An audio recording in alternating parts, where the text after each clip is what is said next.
Hi everybody, Blaine Calkins, Member of Parliament, Red Deer Lacombe, just bringing you an update on what's happening here in Ottawa.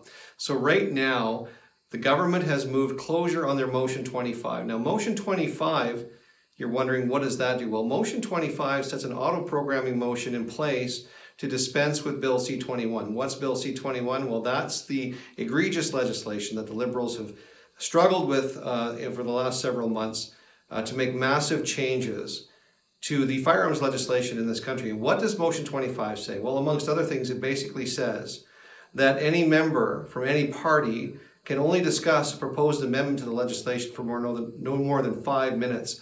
So what does this actually mean? It means that when we're discussing something as important as your access to your property or changing the laws of this country that may deny you the ability to use your property, that may cost you your business, that may cost you your right to lawfully enjoy the great outdoors, for example, changing laws to the criminal codes, changing laws for sentencing, will only be allowed to have 5 minutes of debate before they're voted on at the committee. And the funny thing about it is the committee is actually working fairly constructively right now and is passing amendments and going through the legislation as it should. So what this auto-programming motion does, and the Liberals are moving closure on it right now, well, it will force the passage of this legislation in the next 48 hours.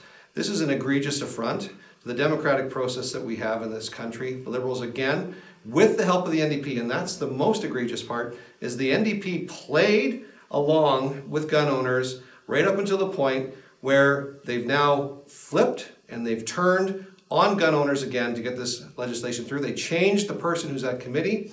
Alistair McGregor, who's from Vancouver Island, is no longer on the committee. They've got an NDP MP from downtown Vancouver, and he is basically helping the Liberals get this legislation passed to take away your guns, to take away your hunting rifles, to take away your hunting shotguns as soon as possible. It's outrageous, it's outlandish, but what more did you expect from this government?